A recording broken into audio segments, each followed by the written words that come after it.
Good morning. I'm Dan Kopp coming from you from Madison, Wisconsin. Normally we're live at this time, but we had a conflict in our schedules, so this is a pre-recorded video you're watching today. Joining me, as always, is Ty Fershing. Good morning, Ty. Good morning, Dan, and good morning, everyone, or good afternoon, whenever you're watching this. As usual, I'm coming to you from Uganda in Africa. So I'm very excited about this topic. It's one of my favorites, along with what we did last week. So it's called Taking Care of Your People. And Dan, I know this is near and dear to your heart, so go ahead and take it away. Right on. Before we get into today's topic of taking care of your people, I want to remind you, you can always reach out to Ty and me on LinkedIn via DM, or you can reach out to us via our emails that are scrolling along the bottom of the screen, ty@tradesecrets.com or dan@leadingbuffalo.com. You can also jump over on YouTube and view our videos on our Enhanced Leadership channel. And if you're watching the replay and have questions or ideas or thoughts, please feel free to share them and we will do our best to address them. And also, if you have questions, we'll address them live on the air the following week. So without further ado, let's talk about taking care of your people. Ty's right. It's one of our favorite tenets to discuss. And it seems very simple and very straightforward to people like, duh, why wouldn't you take care of your people? Well, I'm here to tell you, through both of my companies, I spent the last 5 years dealing with C-suite executives, mid-level managers, and new managers, new leaders. And I've realized across the board, regardless of level of position as a leader you are in your organization, it's very easy to forget the people you are leading.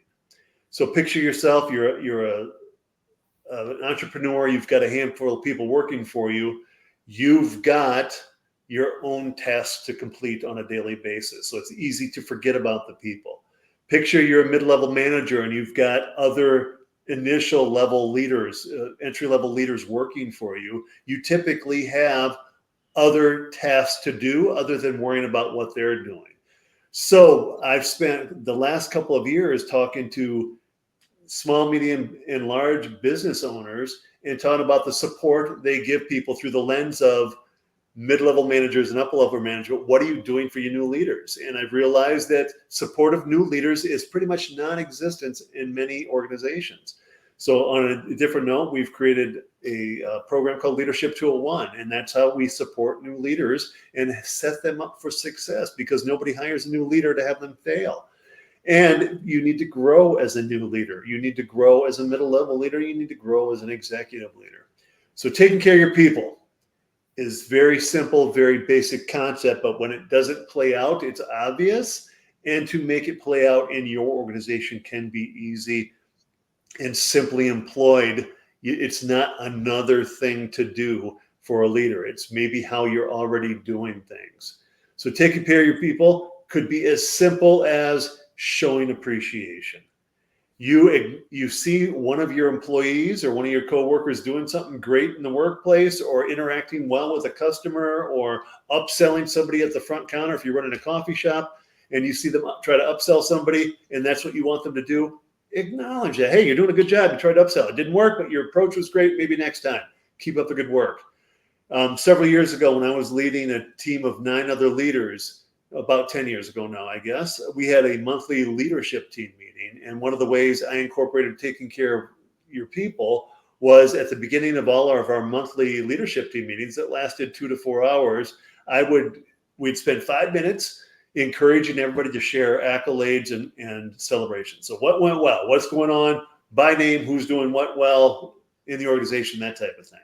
And when I did that, I threw note cards in the middle of the table, blank note cards. Said, hey, there's note cards spread around the conference table. If you want to spend a few minutes while we're discussing great things, filling out note cards to acknowledge the people that you are talking about, or maybe you're not talking, you notice somebody doing something great, or you want to send a note card to somebody because they made an impact that you had noticed or whatever, send those note cards. And it was easily done because we do it in the first 5 to 7 minutes of an already regularly scheduled meeting that occurred once a month for 2 to 4 hours. So that was an easy way to make an impact on your people. Another thing that I love to do is making contact with people in my organization or in my network. And I do that, I consciously and overtly do that on Fridays. I do it all week long. I meet with people like Ty during the week, and today we're recording this episode, and I network and meet with people, whether it's in person for coffee or social events or through the Wisconsin Veterans Chamber of Commerce for a networking event. I'm constantly networking and taking care of other people, supporting them, that type of thing. Personally, I've sort of twisted the words taking care of your people into a phrase that resonates with me and others, and I call it spreading the love. It's important to me, so I spend my days, my Friday, all week I do it, but I consciously and overtly do spreading the love on Fridays. It's so important to me that I actually tattooed it on my arm, and I spread the love. Odd story, I was rolling down the street the other day with my arm out the window, and a lady came up beside me at a stoplight and said, sir, excuse me. And I looked over like, hey, how's it going? And we're sitting at the stoplight. She yelled through her window out to me and said, I just love your tattoo. It's the best one I've ever seen. I'm like, all right. So hopefully that made her day, and I'm out there spreading the love by showing people my tattoo. So there's a lot of ways to do it, whether you're even at the lowest level of an organizational chart, you've got teammates on either side of you that you can take care of and grow together and create a better organization.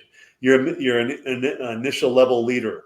You've got people you're in charge of. Take care of them. You're a mid-level people. You've got other leaders who report to you. Take care of them. You're in a C-suite executive. And I had this discussion with a C-suite executive of an organization that has 17,000 employees. Said, you're still not going to know the people on the bottom of the organizational chart, every single one of them, but you can enact policies and procedures and look at how can I take care of my people through a managerial lens so that they've got the right benefits, the right time off, and we're treating the right pay, the right compensation. We're paying them for the things they're doing and delivering on. I said, that is a way to take care of your people. So it can be looked at through a managerial lens and also through a leadership lens. And it can be done at every level of the organization with one huge caveat. You've got to do it in a manner that is comfortable for you, comfortable for the people involved, and aligned with your position within the organization. So, Ty, that was a whole lot. I talked for 5 minutes. What are your thoughts about taking care of your people? You know, I like how you stratify it. It can happen at any stage, any level within a company. Two things that come to mind of just purely examples about taking care of your people, and I don't think I've ever told this in public before. So I was sworn to secrecy, but now the company got sold somewhere else. I can talk about it. I was with the startup for 5 years, and I hit the last 2 years, and it happened to be a buddy of mine from college. And he's like, look, and we're actually doing live streaming before COVID. We're doing video trainings and stuff like that through Adobe Connect. And he's like, okay. He goes, Ty, I need to talk to you. I'm like, what's up? He goes, tomorrow's payroll. Find me some money. I'm like, what? He goes, number one, I never miss payroll. And I was just like, he goes, that's my number one. If I miss payroll, I'm shutting the doors. And that was his personal value, right? But it was also taking care of your people. And he goes, and don't tell anybody, by the way. And I was like, okay. So we're going through the books. We're looking for money, and ended up taking out a loan for like 3 days so he could make payroll. Instead of delaying payroll for 3 days for everyone, which could have easily been done, right? Oh, there's a problem with payroll. Sorry, you're going to get paid late. How many times have people heard that? Sometimes that's not really the reason. There's no problem. It's just the money's not there, like that. So he did that. And I was like, how many times have you done this? He goes, oh, it's over the course, probably about 15 or 20 times. Because sometimes the payments don't come in like they need to go out. And I go, really? I go, how much does it cost you? He goes, it costs a little bit, but it's worth it because the people know they're getting paid on the day they're supposed to get paid. And people actually knew this. I kind of listened. I was like, wow. And to me, that's like taking care of your people. And no one knows he was doing it. You don't make it, because if people know that they're having trouble making payroll, the first thing they're going to do is start jumping ship because, well, what if we don't get paid next month? But he did this on his own, underneath a disguise of, I'm the CEO, I take care of you. I'll take it out of my own bank account. And he had taken it out of his own bank account at times. So to me, that's one aspect of it, coming from the top, right? Another one was a manager that I know hired someone, and in the middle of that, that person had circumstances that came up. They had to move. They had to do this, and you have to pay first month's, last month's. And a lot of times, that's hard on someone to move. You usually have to save up to move, and he took care of it. He goes, "Let me take care of it for you." I was like, "Oh, that's nice," like that. He's getting an advance on that. And a couple months go by, and she was so grateful. She's like, "Oh man, if it wasn't for him, he saved my life. My kid's in daycare, everything's going fine." And I go, "Yeah." I go, "So how much are?" And I was friends with her, and we were talking, and it's a taboo. How much is they taking out? Are they taking out? He goes, "You know what? He told me not to tell anybody. They did it. They didn't give me advance. They just knew I did it because I was a good employee. And they took care of that person who probably would have had to done something else." So that, again, from a fiscal responsibility, you think, "Oh yeah, money can take care of anything." In this case, it wasn't taking care of anything, but it sure was building up the support from the staff and the employees. So that's another aspect of it. And those two things came to mind when you were talking about taking care of your people. And plus, he was always, either or both of them were always like, "Hey, you're doing a great job. You're doing this," and always on the affirmation. So I love both stories, and a couple thoughts come to mind. One is, I'd like to work for both those leaders. That was the first thought. Second, I offhandedly mentioned that you can do this through a management lens and through a leadership lens, and both those leaders did both during those scenarios. Because through the management lens, I've got to make payroll. That's my task. That's not leadership. That's just a task that the manager has to do, right? The leadership side came in as, if he was borrowing on a line of credit, even if it was only 3 days, that cost money. And the only person who was hurt financially in that was the CEO making that decision. So there's the leadership portion of that decision. He was taking one for the team. Same within your second scenario. Through a management lens, I'm going to help you. Unforeseen circumstances, you need this advance because of circumstances and with the first month's, last month's rent type of thing and moving. But we're just going to eat the cost. Well, that was through a management lens that they did that to protect a good employee and help a good employee. Through a leadership lens of, I'm going to eat the cost as the owner. So both are huge, and just anecdotally, great examples of the impact taking care of your people.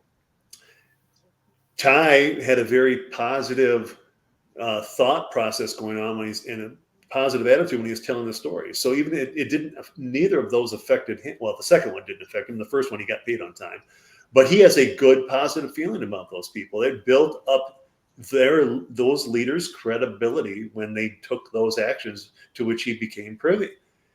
They became better leaders in his mind because he had this knowledge about them, versus the leader that could have said, "Well, we did these 3 jobs and you knew that the payment was in arrears and we're going to get paid by the end of next week. And I'm sorry, payroll will be out as soon as we get paid." That's could be theoretically an approach someone would take. I almost said logical. I don't think that's a logical approach, but that could have been an approach. We're all in this together. We're going to get paid at the same time when the money comes in. It just hasn't come in yet. So that's huge that those two leaders also understood the importance of taking care of their people.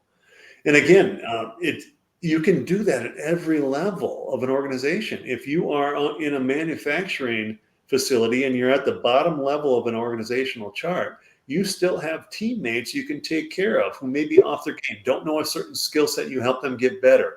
Whatever it is, you help them, you help yourself, you help the organization, and everybody grows together. You're a first level manager, a leader, you've got people in your direct reports who rely on you, and it isn't about getting the job done solely. It's about taking care of them as human beings, and the job is secondary to that. But I guarantee you, when you start taking care of your people, getting the job or the mission accomplished becomes a lot easier, because people are going to want to work for you, want to work for the organization.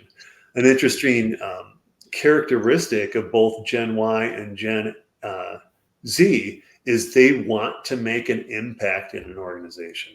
They want their impact to be acknowledged. They want to make a connection. All too often in the older generations, whether it's X or boomers, they're looking at, this is a job. I'm doing my punching the clock, punching out, done. And I'm just a cog in the wheel. No, the younger generations want to make an impact. And when they have a leader acknowledge that impact, they are going to double down on their effort, and they are going to take it to the next level because they wanted to make a difference. They knew they were, and the boss person just acknowledged they're making a difference. And you can do that through words, through notes. Ideally, if that person's, even if they're new and they're making that huge of a difference and it's on your radar, it should manifest itself in compensation also.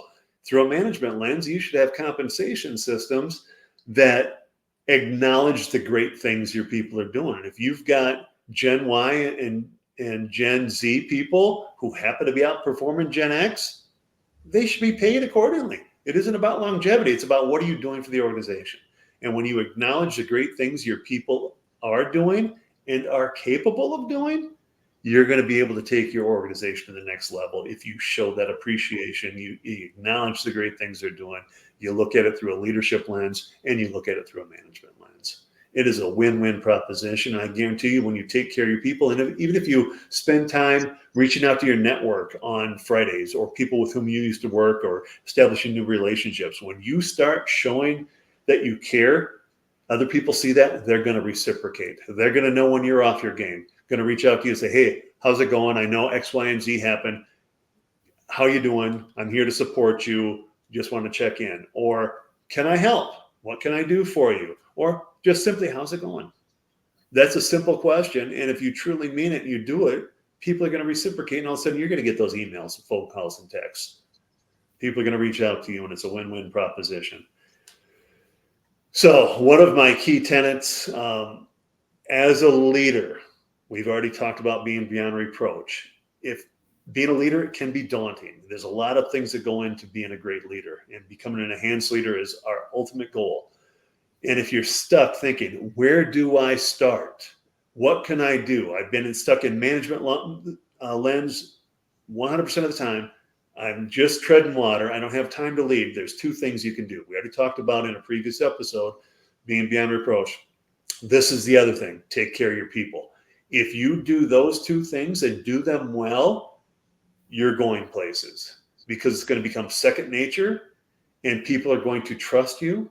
And when you have trust, people are going to want to work for you harder. They're going to want to work for you and work harder for you. So be beyond reproach and take care of your people. If you do nothing else as a leader, focus on those two things, and life will be so much better. You'll become a better leader and you become a better human being. Ty, any last thoughts before we wrap this up? You know, I love the fact that we both talked about the actionable things you can do, which is your specialty, and from a physical idea, because those are two totally different things. I mean, the idea of just helping someone because you are in a position to do so is kind of foreign to some people. You know, well, why would I do that? What's in it for me type thing. And the whole idea is because you will get people that will go to bat for you if for some reason you need someone to go to bat for you.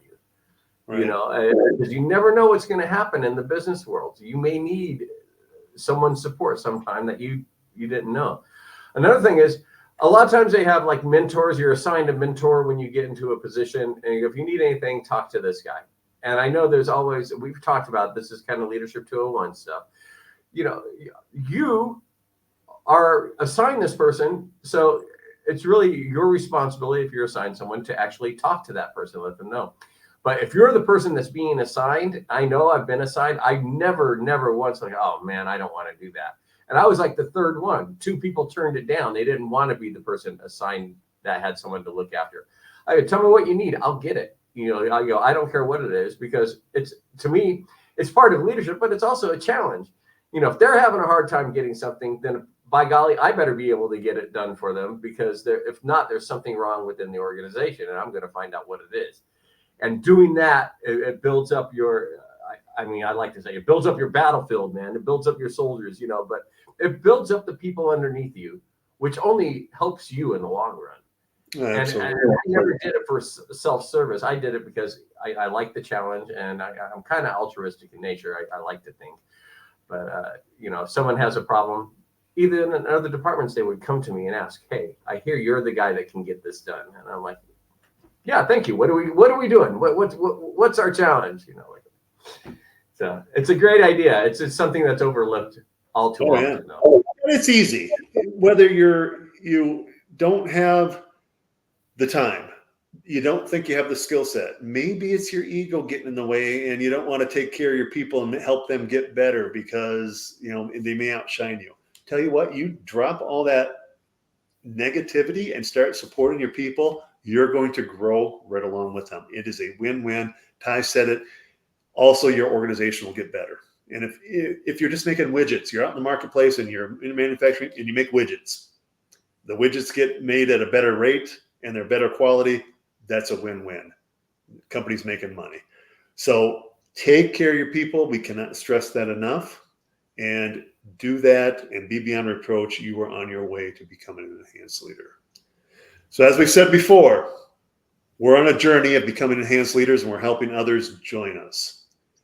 So if you would like to reach out to us, Dan at leadingbuffalo.com, Ty at tradesecrets.com. You can always jump on YouTube, follow our content on YouTube as well on our Enhanced Leadership channel. And we'd love to hear from you. Ty, any last thoughts? No, it's a great discussion. Hope everything works out the time we're skipping next week for you. So I know you got some important things going on and everything should be fine. So right on. All right, people, this is leadership and you can do it. Good luck.